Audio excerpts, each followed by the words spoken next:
Welcome to the Business of Music. I'm Jan Hall from Folk Roots Radio. And I'm Gary Glass from Cottam Sound Productions.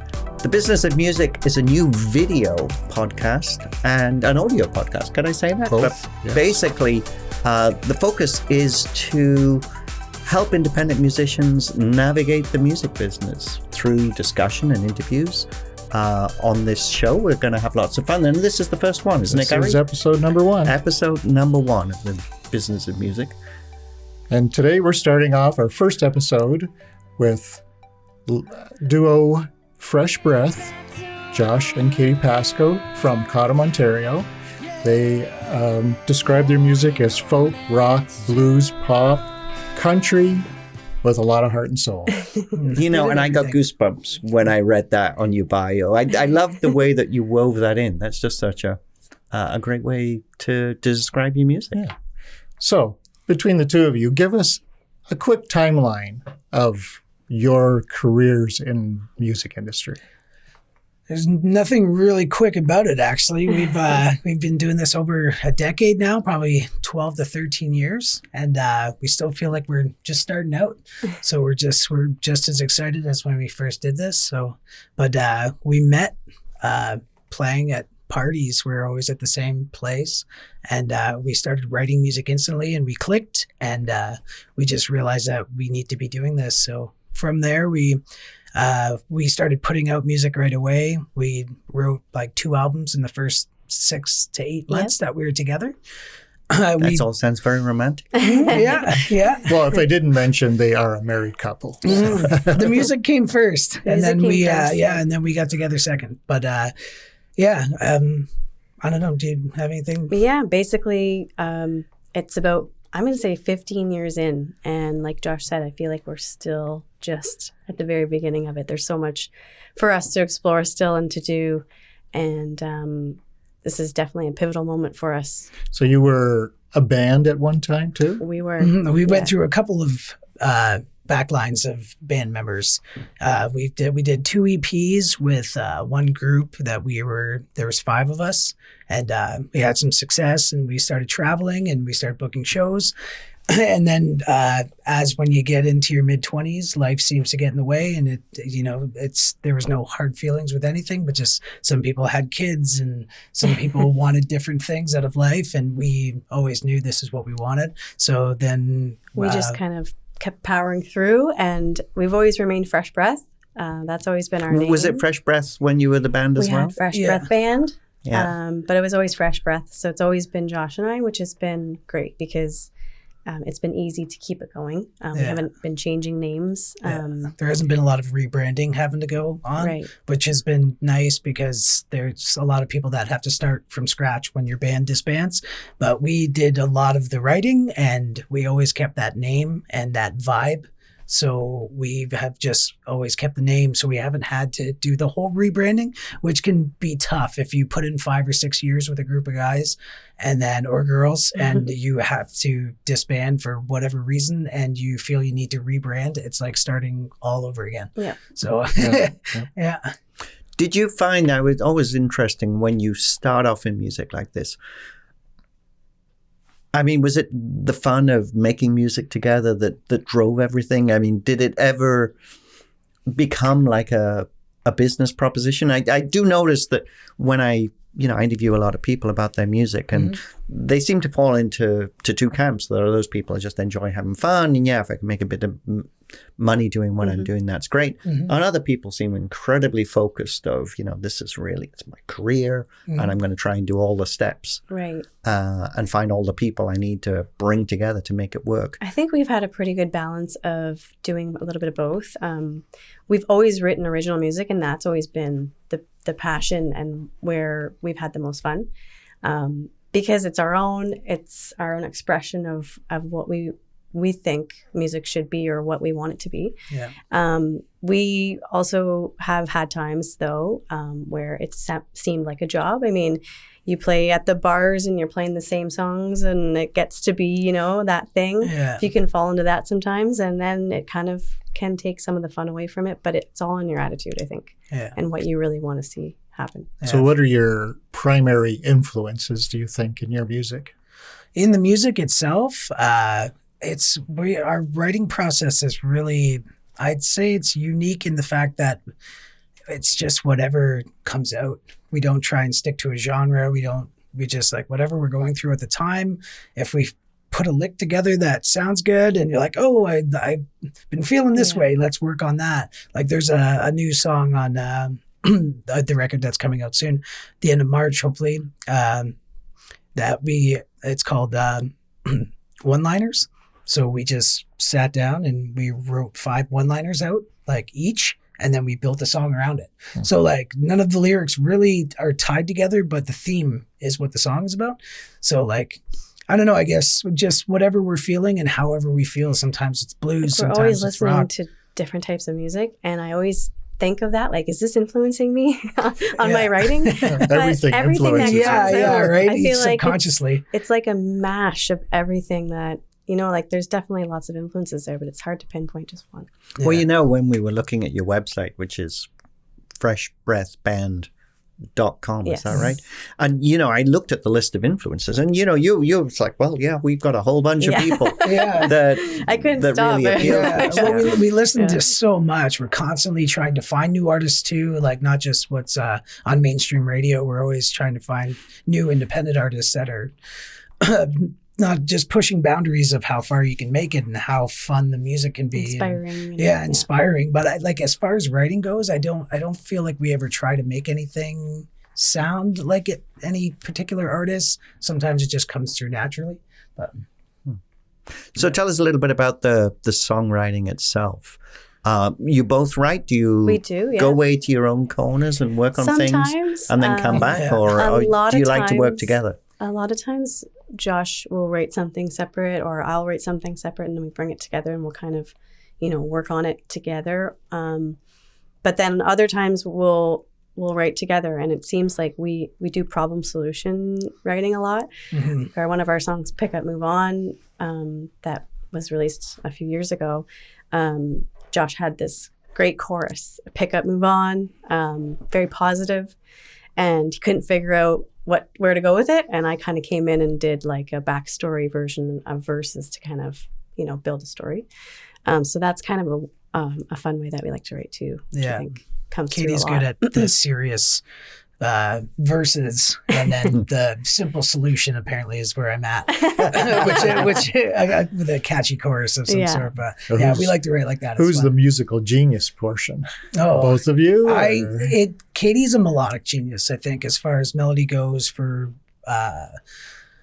lyrically, she's on another level. But I write a lot of the actual music parts, so I play piano, guitar, drums, and on this album I played just about everything under the sun on it. Josh is definitely a multi-instrumentalist and can kind of dabble in a little bit of everything, which is great. When you have to disband so many times, you kind of have to just learn how to play everything, because it's like I'm done relying on people, but we also have, I don't know, you got to do what you got to do to, get the music out. And we always want the albums to sound full, but you don't always have people in your inner circle that you can call upon. Luckily for this album that we're doing now, we have drums and bass line that is great friends and great musicians also. So they're coming in for a few songs on this album. But so I feel like Katie's the melodic genius. She's good. So the new album that's coming out is The Big Picture. I always think it's interesting because a lot of people who are, in the studio working an album, and I'll say, well, that's great. What's the album called? Oh, I haven't decided that. But you guys, because I gather you still have songs to make, but I think you've already decided this is going to be the name of the album. The songs are done. Yeah, we didn't take us very long to figure out the album name. I don't know. It just kind of came. Yeah. Does that reflect a song on the album, or I think all of them pretty much? It's kind of like it's like a summary of what we're going through. When you listen to the lyrics of the album, it's basically our perspective on our lives to this point. Yeah. You're very upbeat. It's just the last album, 2017's Up Against the World. I mean, it was it's Fresh Breath Against the World. Yeah. There was some angst there. Yeah. Well, that was coming off from a second disband, right? So it's like it's just us two and it's us against the world. And that's when all the instrumental learning became apparent. Like Katie's dual instrumentalist now. She's playing a lot of flute on this album, and so you just kind of you got to be a chameleon to bring it all together, and which also creates a struggle for the live show because it's like what do you play and how do you recreate all this with two people? So it's going to be fun. That journey's going to be fun too. I sense they have a lot of fun when they make music together, which is we've obviously seen them a few important. times. I mean, it's interesting, we talk about bands disbanding. Obviously, you're an intimate couple. I mean, that's not something that's possible, but you do see that, creative differences getting in the way of people and breaking things up. When without sort of asking too many questions, can you just talk about what tends to drive, what, drove bands to break up? Disband? Yeah. It's always just personal lives. It's never fights within the band. We've always gotten along with people that we played with. We still go to see the shows of our friends that we've disbanded with. Like, we have no hard feelings with any of them. It's always just people's lives. Some people have children. Some people are, especially full-time musicians, are playing too much. So that you can't get your show to where you want it to be because everybody's being tugged in each direction. The part-timers may have a full-time job with shifts involved and things like that. So you can't, and we're not perfectionists, but we like to be tight.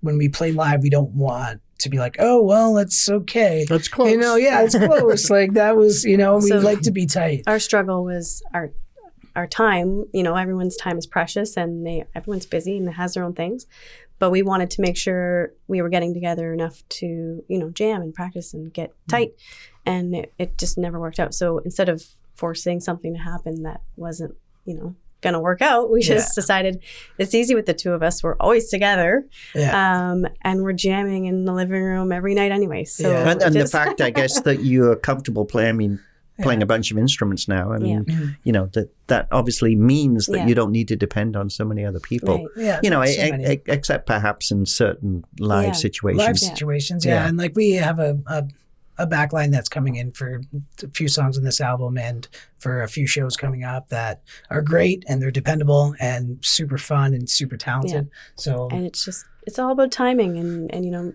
I think we needed to take that break and do that album, just the two of us, and we learned so much. So I'm just thankful for all the opportunities that we've gone through. Can we talk about recording the new album? Mm-hmm. You mentioned you're in the midst of it now. Where are you recording? Are you recording at the farm? In Kingsville at Sound Foundry Studios with Brett Humber. Okay. Yep. A great friend of ours. We've done a lot of recording. Oh, yeah. He's a great guitarist. I really love watching him play. Yeah. Amazing engineer, too. His ear is just off the charts good. He's something else to work with. So this is our third body of work that we've done with him. Yeah. So actually, no, fourth now. We did 2 EPs with our first band, and then we did another EP with our second bandmates. And then now we're doing a full-length album with them. So what about the challenging question of money and, and funding albums? I mean, are you self-funding everything? Yep. Mm-hmm. Josh and I have been fortunate enough. Well, I mean, I guess it depends how you look at it. We are working full-time jobs right now. So, and we have been for a long time.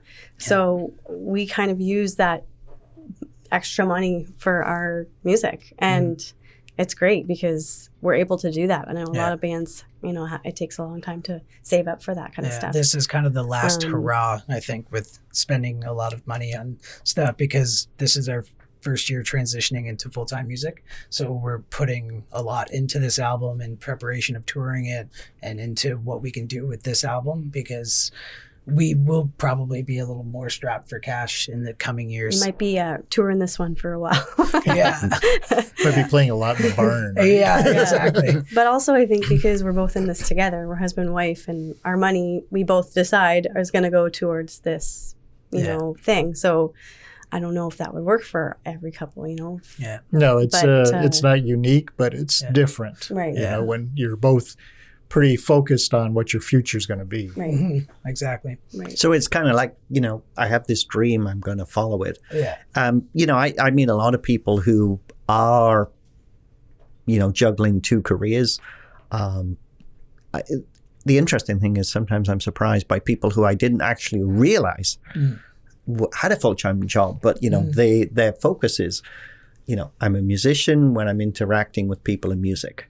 I don't talk about whatever else I do to make money, but I need to do that because that allows me to get going. And it's tricky, isn't it, when you're trying to decide when can I try and focus more on just the music. Yeah, we've kind of figured out in the last, because we've decided to go an alternative route. Like a lot of our friends are married and they've all got 2 or 3 kids now, and like we've decided to pursue something a lot different. And we've realized that you can't just have one foot in and one foot out.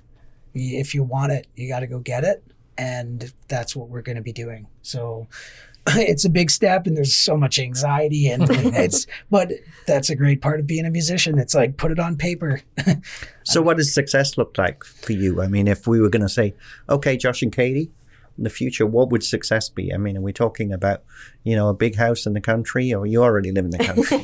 Maybe not a big house. So that probably isn't important. But what would success mean? I think basically we just want to be able to play music for a living and do that full time. Like that's success to me. Pay the bills. And just be able to pay. There's no future. Travel and play music and share our music with people. Delusions of grandeur is not what we have. The industry doesn't, doesn't allow that for too many people. No, really. That's just it. But there's so many levels. I saw a meme the other day that like there's a lot of levels between starving artists and Kenny Chesney. Sure. There's I don't know if that's a good reference or not, but I'm assuming he has money. I don't know. I'm not really, but I just that country cheddar, if you will. Yeah. But there's so many different levels, and as long as you're okay with that, like we don't have delusions of grandeur. Like I said, I just want to be able to play music and make people's day doing it and pay the bills and continue living the way that we are now.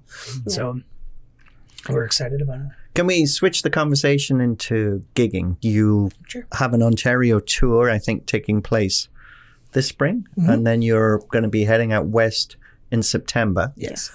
One of the hard things is it's great to say, I'm going on tour. I'm going to do a tour of Ontario. Or I'm going to go out west and do a tour. Right. But then you actually have to book some shows. Yes. Now, can you talk a little bit about how you manage that?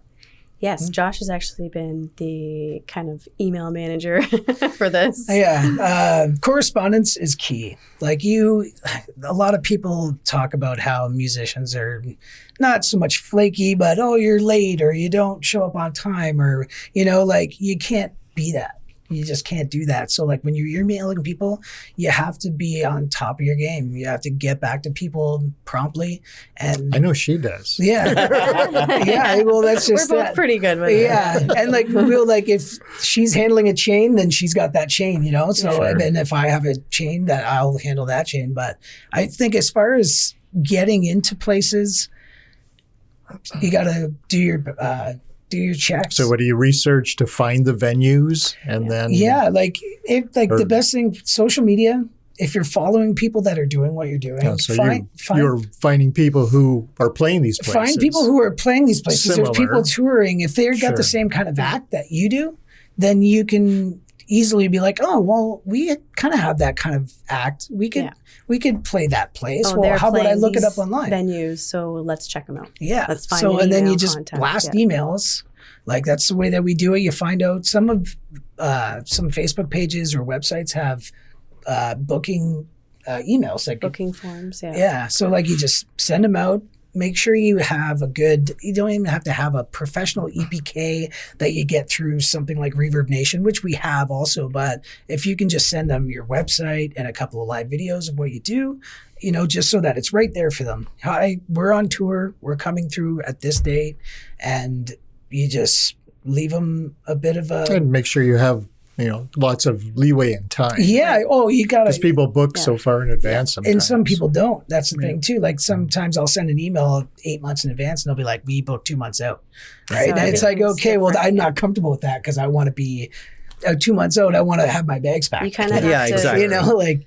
But you kind of have to be open to filling dates along the way too, right? Yeah. So we should mention that the EPK is an electronic press kit. Yeah. As someone in radio, I really like to have good information from people. And it's interesting, and we'll probably get into this part of the conversation a little later, but I found that, since we've moved much more into digital world, there are a lot of people that are almost skimping on that side of things. And again, to me, it comes down to how professionally you regard your music. Even if you're, as you mentioned before, well, we're still juggling 2 careers because that's what we need to do just now. I find it's really important to have that information clearly. Yeah. Services like Reverb Nation, Sonic Bids, those sort of things can help. My major concern, though, I think about booking gigs, and I want to get your perspective on this, is how often do you send out information and get nothing back? Oh, constantly. Yeah, and how do you deal with it under those circumstances? What is the next step? You just have to brush it off. Do you follow up? Oh, you have to do your due diligence. You have to follow up. I usually, you don't want to bombard people too, especially if you're looking for a gig that's 8 months down the road and they only book 5 months out. Right. Some people just go, oh, no, I'll deal with that later. So you don't want to be sending 3 emails a week, because then you might annoy some people, right? But I usually wait a week or a week and a half, and I'll send a total of 3 emails. And if I get no response at all, not even a sorry, we're not booking or nothing, I'll just assume that either we don't fit or that the person that I'm dealing with is very bad at correspondence or no longer and I don't want to deal with and I don't want to deal with them anyways, right? Yeah. So then you're just okay, and move on, because there are literally thousands of places to try and get into, to move around, to play your shows. Just move on. There's to the move next on to the option, next. There's coffee houses and bars and pubs, and there's just so many places that you can hit. If you don't get one, don't feel bad. Just shrug it off and then move on. This tour that we're doing in the end of March, it's a lot of the same places that we've done before. So you make relationships with these people, and you get to know these people, and that's how you'll get back in, and how you'll keep a working relationship with the bars and venues that you're going to. What about though, when you go out west in September, do you decide to plan your route first and then see what lands on? Yeah. So on basically, we're trying to do what we're going to call the Fort Mac and Back tour, which is Fort McMurray, Alberta.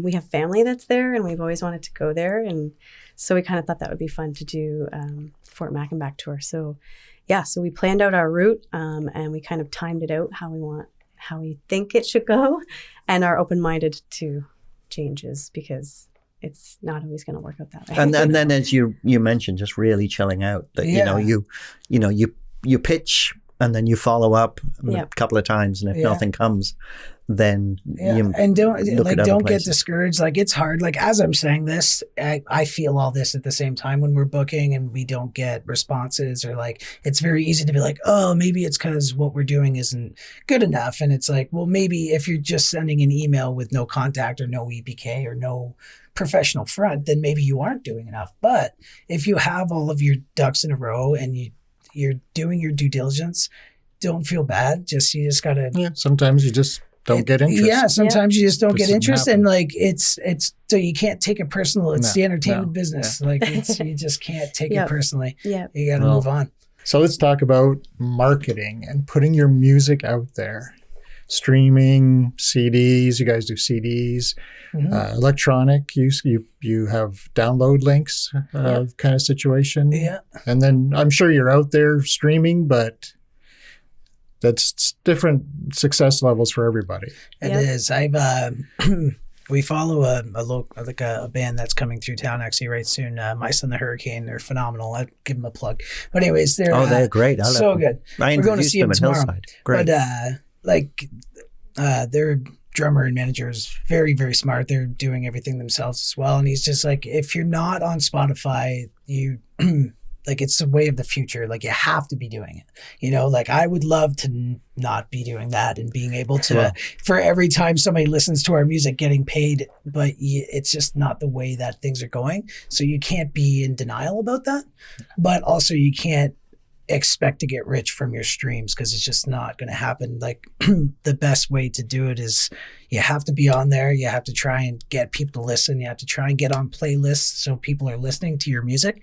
And then you can tour, and then you have audiences. Then you can start demanding a little bit more money, say at gigs and whatnot. But you have to be on all the platforms to be visible these days. And like for us, we always have printed CDs because there's always people that, at a show, it's a great way to get your music out there. There's a lot of people that would rather take a CD. I don't know if so much right now anymore, but definitely have to be out on all platforms. I mean, for us, we use CD Baby. It's a website, makes it easy to do digital distribution. They have a good service. You pay for the service and they set it all up for you, like iTunes, Google Play, Amazon Music, Spotify. And things are available to buy on their website too. Through CD Baby as well. Yeah. And you actually get a lot of the revenue from that. And you can order your CDs, like your hard copies as well too. So we love that. We've been using that for a while. Yeah. I like having hard copies. I'm a big fan of looking at an album, seeing what they did for the artwork, like I'm a big fan of that, and I guess we're getting older. I wouldn't say we're old, but like from just a perspective of the young people that are getting into this, everybody's digital. Like nobody has a book of CDs in their house still like we do, the ridiculous spine, that we're flipping through. Like we still do that, and so we always like to have hard copies. And when you're out and you're playing and people are buying those albums, that's the most. It's tangible. It's something they can put in their hand and take home with them. It's just like any merch sale. It's like you actually get, you actually get a piece of the band. And for the band, if you're out there supporting bands, buy that stuff. Like you can stream a song 10,000 times yourself, or buy an album and they'll get that same cut of money, so. Does that mean you're making less CDs than you were if you look at previous albums? How many CDs are you going to make on this new one? Well, you got to do a run of albums. Whenever you do like a hard copy to be able to make a profit on them, you got to order at least 300 to 500 of them. Yeah. Just so that it gets your cost down enough that you don't have to charge so much that you can still make a profit. So we usually print 500 at a time. Okay. And just so that, like I said, to keep the cost down. Yeah. But it's interesting though with the way that things have changed. Have you thought about looking at vinyl as well? Is that something that appeals to you? Definitely love that idea, and I think it's getting like a lot more popular right now. Mm-hmm. But again, it's an expense. It's not a cheap thing you have to order big runs of that to get at the price point. Yeah, it is. It's pretty pricey. It's certainly going to be interesting as to whether, like, when you're doing the gig and you have your merch table, having the vinyl there, it does seem that more and more people like vinyl as more of a memento of a show. And, we seem to be making lots of jokes about getting older, but, I look at so many CDs now that I have trouble reading. I can't believe that I'm saying that, but it's true. I wish this was, I wish everything was bigger, like in the good old days of the 70s and the late 60s. An album, like the LPs, the vinyl, the packaging. And the packaging and the sound. So great. Yeah. I mean, there are some people who do a really good job at CD packaging, but, it's funny because if I look at the music that I get every week, and, I'm probably, I think I get 20, 25 albums a week. Mm-hmm. It's getting a little insane. She has a ridiculous number of CDs in her house. I know. And I'm balancing, the people that, want to send me digital tracks, sometimes without any information, which I find a little irritating. I know some DJs won't even look at them if you don't include the full package. And then you've got the people that's sending CDs. But, with the way things have changed, I think unless people are actually putting more information in with the CD, we are probably moving to that point where, look, getting it out as, downloads or, with the streaming is the way to go. Yeah. I do get concerned that the streaming companies almost seem to have too much power. And I do worry that, particularly with a company like Spotify, that they are going to be in the Facebook, Google category very rapidly, and then trying to squeeze everybody else out, which is the way that those other internet giants have It's kind of scary. I feel like the music industry is the only one that's kind of working that way,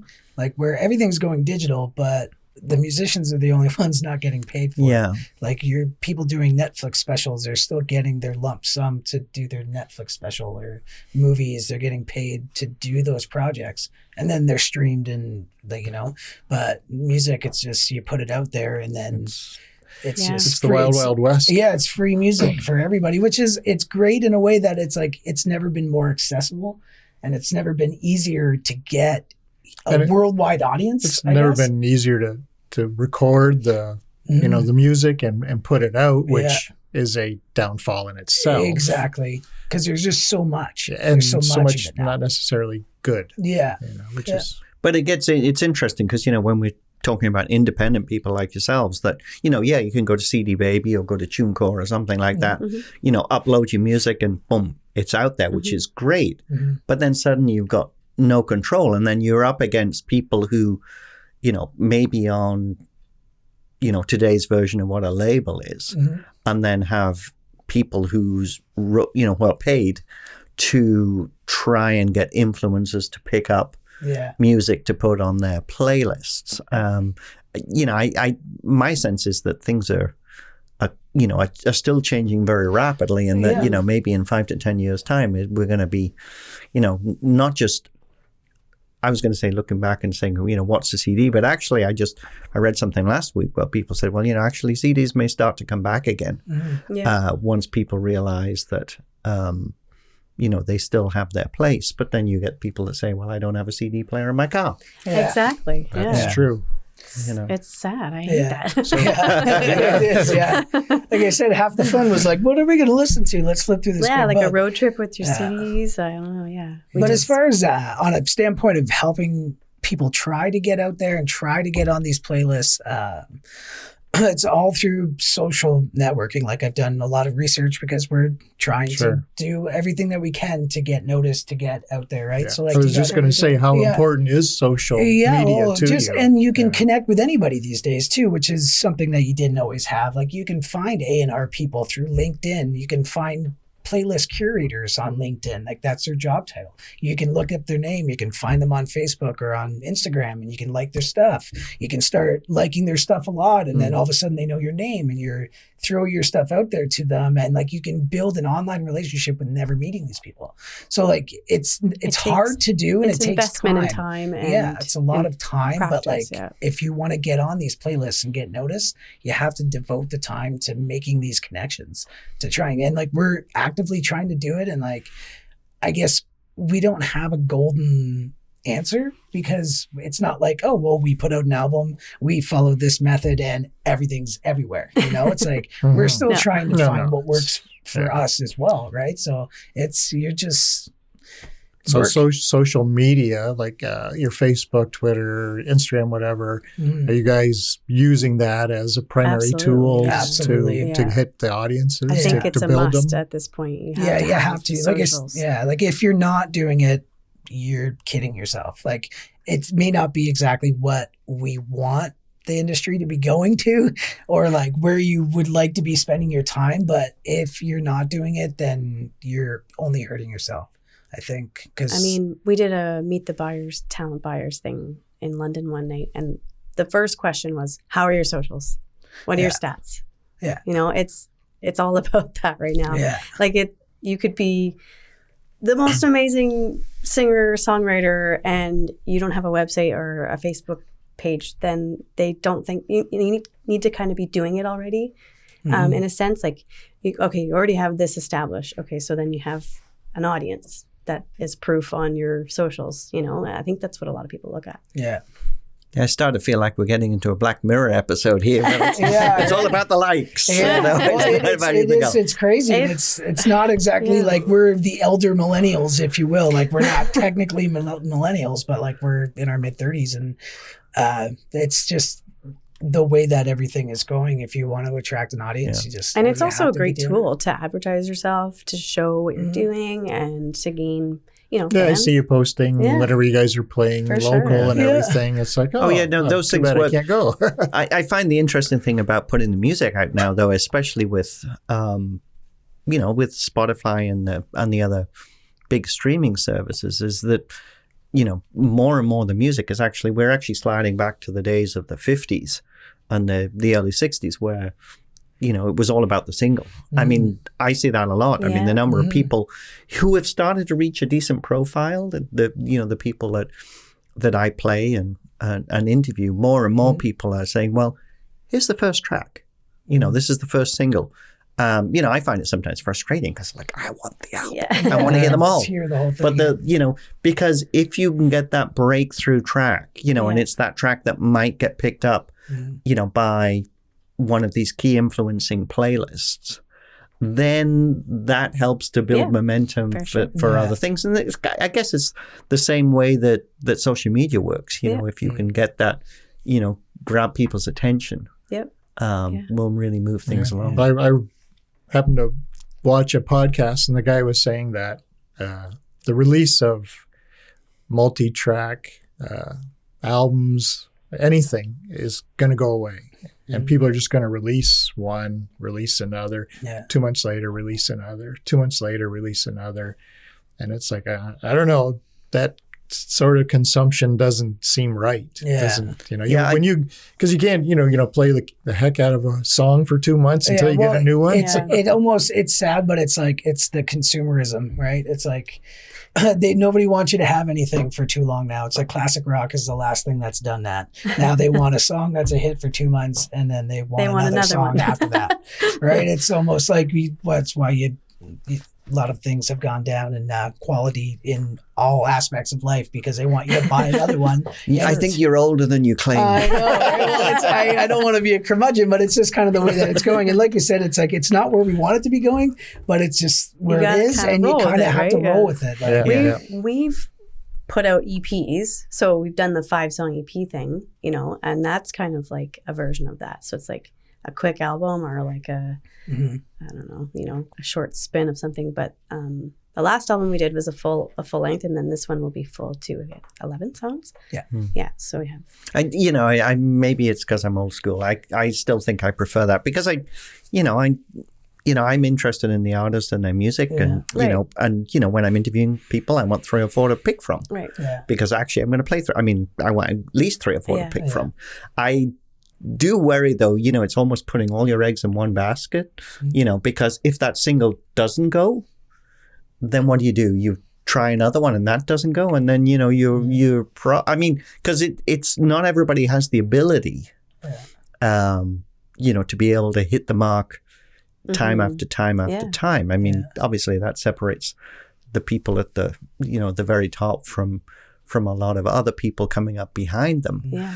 The other thing that does bother me, and I've noticed that recently, is the number of songs that start to sound the same. Oh, yeah. Because everybody's trying to pitch for streaming services, It gets back to one of the favorite things you like to say, like with a YouTube video, what is it, the first few seconds? 10 seconds. 10 seconds. Yeah. And it's the same on, on a streaming service. So, I have to be honest, I have too much music to listen to spend my time listening to streaming. Right. Yeah. I guess what we're saying is that things are continuing to change. Yeah, they're evolving. Yeah, it's fast-paced. It may never stop evolving. I mean, we were in a position with LPs for so long, and then, cassettes, CDs. I mean, it's always been changing, just changing at a much slower pace. Yeah. Now it's like daily, the landscape changes daily, And it's not so much the format of which it's being recorded now. It's how you're being released and where it's got to be and who, like from an artist standpoint, I feel like writing an album and a body of work is the most satisfying way of doing anything like that. Like, I feel like like you said, if you put all of everything in one basket and there's 25 or 30 writers working on this one song and then it doesn't go, it's like, I would rather put out 15 songs, and have all of them not go. But at least you you're an artist. Yeah, exactly. Right. Like, I don't know, but that's just the way that I feel. But Okay. So let's talk about your entrepreneurial situation with Barn on the Farm. Sure. Yeah. And that's for the audience. They live on a farm. They have a barn. Yes. And they've a very nice barn. somewhat converted it to accommodate some little concerts. Yeah. And go ahead, tell us about it. Okay, yeah, we recently moved back to Katie's family farm in the past 3 years now. There's a corn crib in the back that has lovely cathedral ceilings.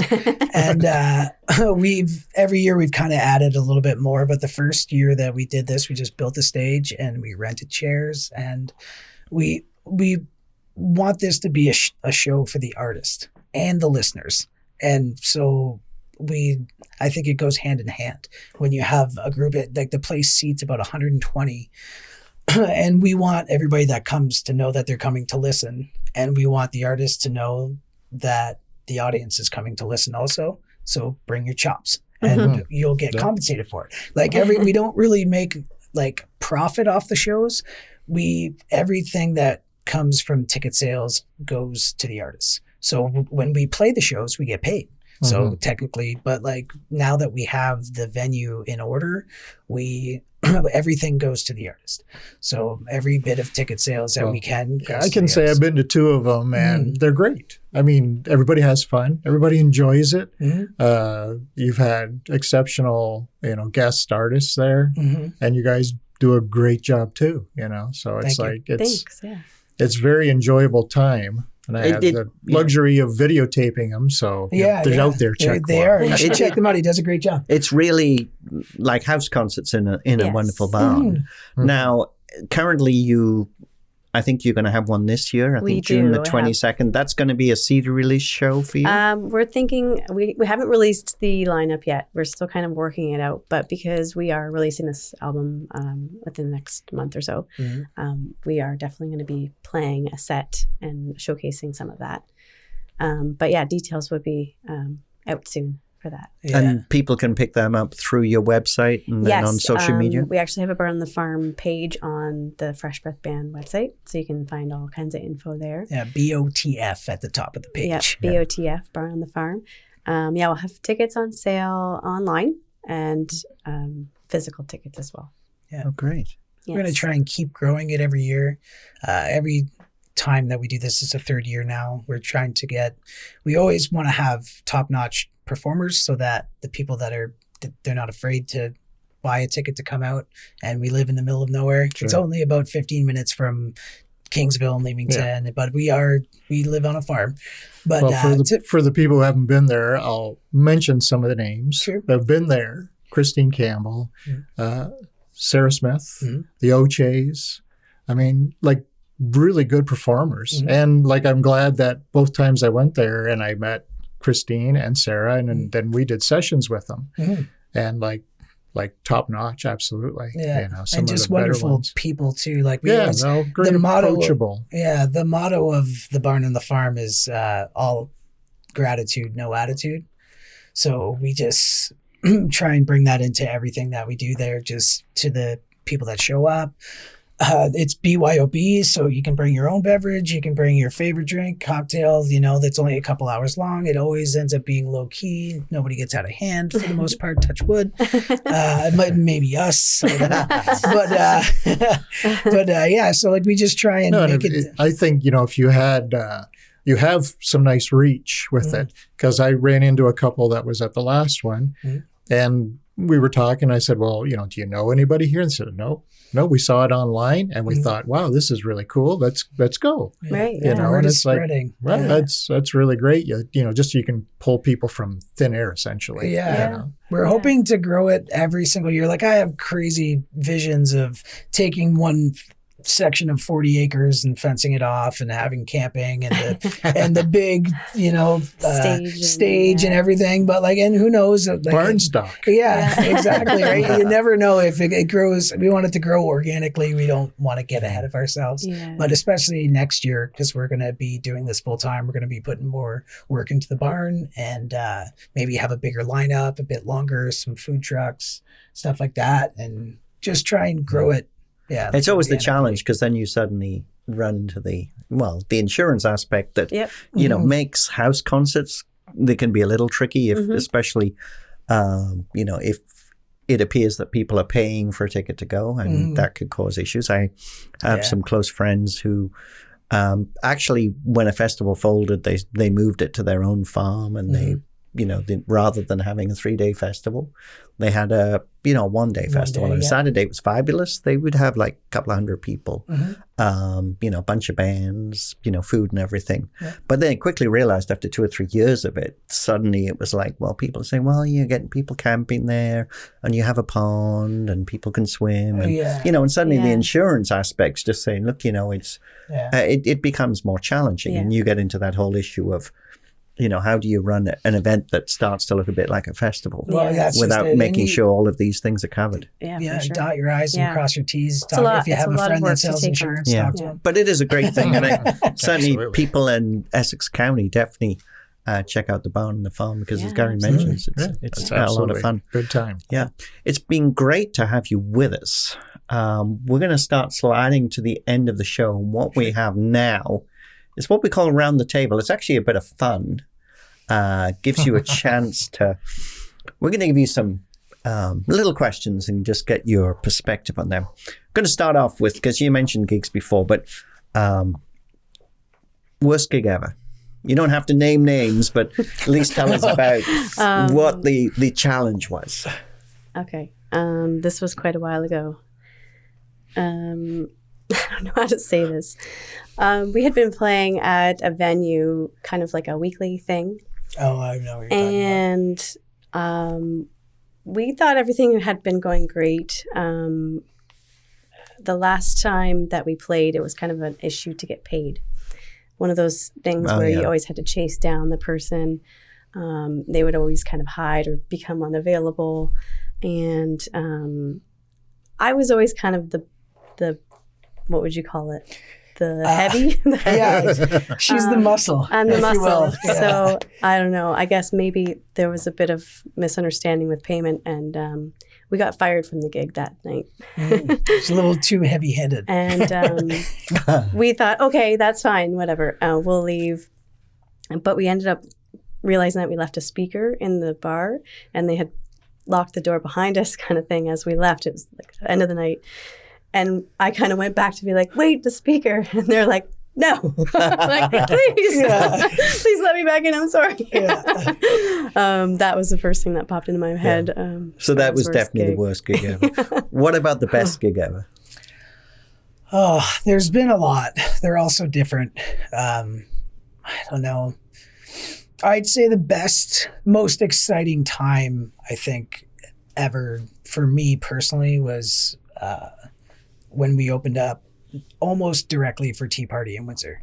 When we had our first 5-piece band, and we played right before Salt at the Chief Cornerstone played, and then Tea Party played, and our drummer at the time had a Tea Party album tattoo on his arm. Like, it was just a big, and like the set went really well, and then we got to hang out backstage. And for me, I think that was like one of the best gigs. Yeah. Just as far as huge crowd and just the energy of the place, I thought that was that, in my opinion. Good one. Yeah. Okay, next one.